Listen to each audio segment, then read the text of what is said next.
겨울방학은 방해 요소가 없는 습관을 만들기에 너무 좋은 시기입니다. 오늘부터 딱 3일 동안만 엄마가 이거 하시고 나서 겨울방학 지금부터 딱 2달 동안만 훈련하면 60일가량 66일 습관이 만들어집니다. 습관 만들어지면 학기에도 적용하기 쉬워져요. 영상 끝까지 봐주시고요. 오늘부터 딱 3일만 해보시는 거예요.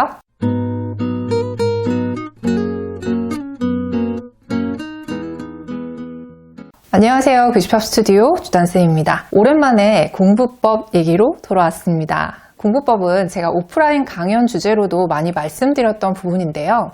기존 영상에서도 기록의 힘, 시간 활용법, 목차 공부법 등을 다룬 적이 있죠. 하지만 항상 드렸던 말씀이 모든 공부법에는 주인이 있기 때문에 맹목적으로 따라하지는 말고 아이들의 특성과 상황에 맞는 방법을 선택해야 한다고 말씀드렸습니다. 물론 우리 아이한테 맞는지 아닌지를 알기 위해서는 많은 시행착오, 즉 직접 해봐야 한다고도 말씀드렸고요. 최대한 시간을 넉넉하게 잡아서 중등 때까지 자신만의 공부법을 아이들이 꼭 찾아야 한다고도 말씀드렸습니다. 오늘은 그것들보다 더 원초적인 원칙에 대해서 말씀드리려고 합니다. 그리고 그 중에 엄마가 도와줄 수 있는 것 딱 3일만 이대로 해보시면 좋을 그 행동을 자세히 설명드릴게요.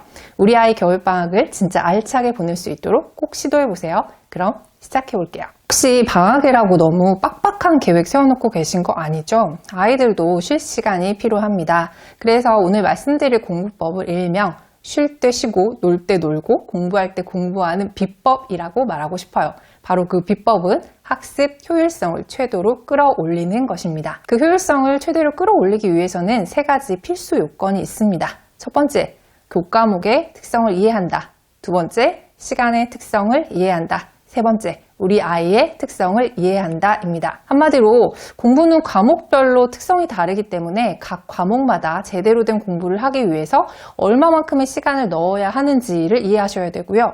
우리 아이가 언제 어떤 상황에서 집중이 가장 잘 되는지를 파악해서 최적의 시간에 최적의 공부를 최상의 컨디션으로 할 수 있는 그런 계획을 설계해 보셔야 합니다. 아시다시피 과목마다 공부법이 조금씩 다릅니다. 제가 수학이니까 수학 얘기를 먼저 해보자면요. 중요한 여러 공부할 것들이 있지만 일반적으로 수학 공부하면 떠올리시는 문제풀이를 예로 한번 들어보겠습니다.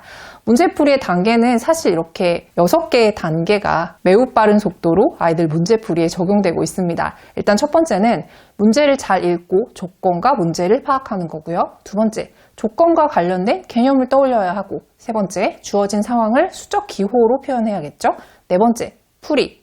다섯 번째, 수학적 상징이나 기호, 단위 등이 잘 쓰였는지를 점검하는 것. 그리고 6번째는 문제 풀이 후 각 문제의 의미를 정리하는 것까지입니다. 근데 이 모든 것들을 다 한다고 해도 사실 한 문제를 푸는데 아무리 어려운 문제라도 초등이면 10분 이상 걸리지는 않습니다. 10분이 넘어가는 문제는 그냥 못 푸는 문제라고 보셔야 돼요. 그래서 사실 공부 계획을 세울 때는 이 부분을 굉장히 중요하게 생각하셔야 합니다. 무슨 얘기냐면요. 보통 공부 계획을 세울 때 한 페이지, 한 단원 이런 식으로 계획을 세우시는데 한 문제 단위로 구분해서 계획을 세우면 효율성을 만들 수 있는 부분이 많습니다. 예를 들어 볼게요. 하루 3장의 수학 문제집을 푸는 아이가 있다고 해보겠습니다. 다행히 앉은 자리에서 3장을 다 완벽하게 빠른 속도로 푸는 아이라면 괜찮지만 보통 한 10분, 20분 지나면 집중력이 흐트러지죠. 그리고 뒤로 갈수록 생각 안 하려고 하고 별표만 친다 이런 고민이 드신다면 우리 아이들의 공부 분량을 장수가 아니라 문제 단위로 바꿔주시는 게 좋습니다. 한 문제 풀고 3분 휴식, 또 도전! 한 문제 풀고 3분 휴식 이런 식으로요. 그리고 이걸 고난이도 문제 푸는데도 적용해 볼 수 있는데요. 하루 중에 가장 적당한 시간, 집중할 수 있는 시간에 심화 문제를 딱 하루에 한 문제만 집중해서 푸는데 최대 10분만 준다고 하는 거죠. 그 시간만큼은 꼭 집중하는 걸로 그리고 꼭 풀어내도록 노력하는 걸로 아이랑 약속을 하시고요. 만약에 10분이 걸리지 않은 상태에서 아이가 그 문제를 제대로 풀어냈다면 그때부터는 자유시간을 주시는 겁니다. 집중은요. 시간의 강약 조절로 만들 수 있어요. 그리고 수학에서는 오답도 중요하니까 이것도 해야겠죠. 근데 이걸 앉은 자리에서 다 할 필요가 없습니다. 보통은 우리가 공부는 앉은 자리에서 다 해야 한다고 생각하는데 그걸 지금부터는 깨주시길 바래요. 만약에 수학이 조금 어려운 아이이거나 집중해야 하는 시기다라고 생각하실 때에는 수학 메인 공부인 문제풀이를 가장 집중이 잘 되는 시간에 배치하시는 것이 좋습니다. 방금 말씀드린 심화 문제는 문제 수에 따라서 한 문제당 딱 10분 정도만 시간, 심리적으로 조금 안정된 시간에 배치를 해주시는 게 좋아요. 오답봉투는 자투리 시간에 봉투에서 꺼내서 문제를 푸는 식으로 활용하시면 좋고요. 이렇게 같은 과목이라도 시간의 탄력적인 운용으로 집중도를 만들어 볼 수 있습니다. 오답봉투가 뭔지 궁금하시다고요?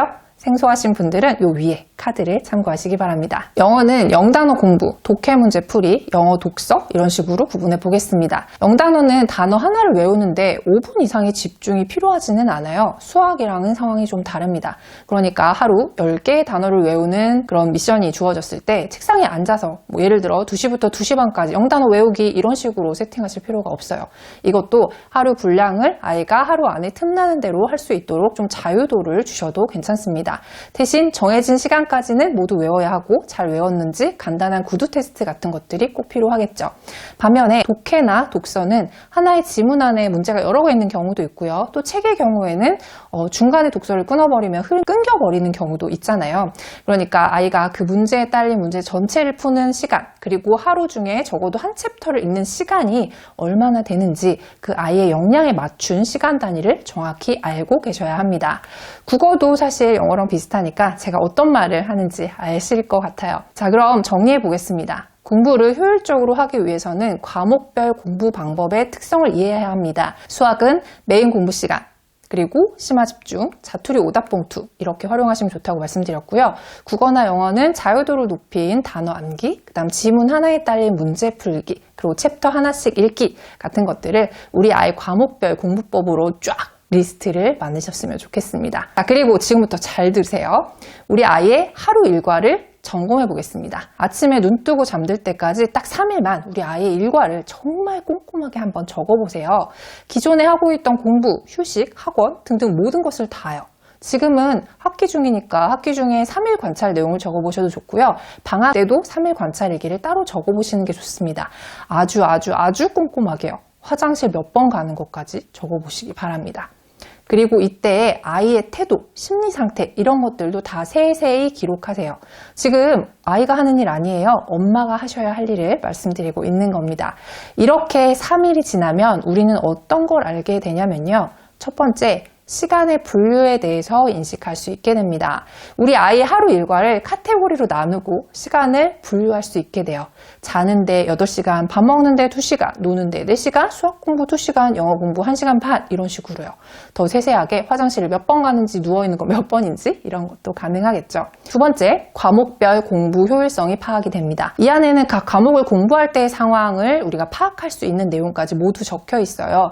예를 들어 수학 공부 2시간 동안 처음 30분은 집중을 잘했는데 나머지는 집중을 못했다. 그래서 영어로 과목을 바꿔줬더니 또 30분을 버텨냈다. 이런 식으로 꼼꼼하게 적으시다 보면은 이 아이는 수학 공부는 30분, 영어 공부는 30분 하고 쉬고 또 다른 시간에 하루 수학 공부 목표인 1시간 반을 더 채워야 하는 이런 방식으로 우리 아이 하루 일과를 정리하실 수가 있습니다. 시간을 꼭 붙여 쓰는 것만이 정답은 아니거든요. 그래서 쪼개서 이런 시간대에 집중력 있는 시간에 효율성을 최대로 높이는 시간에 배치를 하는 거, 이거를 파악할 수 있습니다.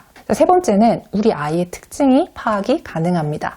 기존에도 알고는 있었지만 적다 보면 또 다른 특성이 정리되는 경우도 있어요. 아침잠이 없어서 아침에 단어 외우기나 심화 10분 문제 푸는 것 같은 게 잘 되는 아이도 있고요.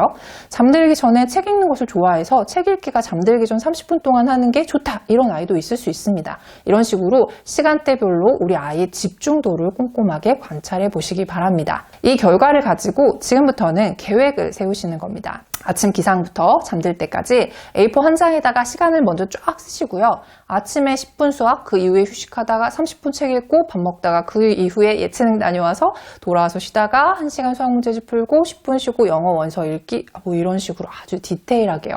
그리고 또 한 3일은 이렇게 계획을 세운 대로 아이가 잘 움직이는지, 버리는 시간이 없는지, 엄마의 생각대로 딱 집중하고 나머지 시간을 놀고 아이도 만족하는지 등등을 관찰하고 그것에 맞춰서 또 적절하게 수정을 합니다. 자, 여기서 포인트는 뭐냐면요. 시간을 골고루 쓰되, 시간을 장악하되, 빈칸 없이 빡빡한 계획을 세우시라고 말씀드리고 있는 게 절대로 아닙니다. 그건 절대 금물이라고 말씀드리고 싶어요. 하루에 꼭 해야 하는 공부, 각 공부의 할당 시간만 처음에 딱 정하시고 나서 우리 아이 하루 중에서 그걸 어느 시간에 넣으면 가장 효율적일지를 따져보는 게 바로 지금 하는 행위의 핵심이에요. 왜? 무엇, 어떻게 이 세 가지가 이루어져야 제대로 된 공부입니다. 왜는 당연히 공부를 하면서 원리를 제대로 이해하기 위한 물음이고요. 무엇이라는 거는 오늘 공부 내용의 핵심이 무엇인가 라는 걸 계속 생각해내고 발견해내는 겁니다. 그리고 제대로 된 공부를 위해서 어떻게 공부해야 할지 자신만의 답을 찾아야 해요. 초등 때 아이들은 왜에 집중해서 공부하는 것으로도 충분합니다. 무엇은 학년이 올라가면서 공부력이 상승함에 따라 스스로 만들어질 거고요. 어떻게는 지금 오늘 제가 말씀드리는 이런 엄마와의 훈련과 연습, 습관을 통해서 만들 수 있습니다. 습관은요, 3일이면 익숙해지고 21일이면 뇌의 습관을 각인시킬 수 있고 새로운 습관에 적응해 자동으로 실천하기까지는 66일의 시간이 걸린다고 합니다. 겨울방학 새학년을 준비하면서 아이를 위해 엄마의 3일 관찰 오늘부터 시작해 보시면 어떨까요? 공부는 효율적으로 하는 것이 가장 잘하는 겁니다. 좋아요와 구독은 고민하고 또 고민해서 영상을 만드는 저희에게 큰 힘이 되고요. 전체 알림 설정은 저희 채널의 영상 그리고 저희가 게릴라로 드리는 교육자료 선물을 놓치지 않게끔 도와줍니다. 공감 가시는 내용이 있으시면 댓글로도 공유해 주시면 좋을 것 같아요. 저는 다음에 또 유익한 영상으로 다시 찾아뵙겠습니다. 감사합니다.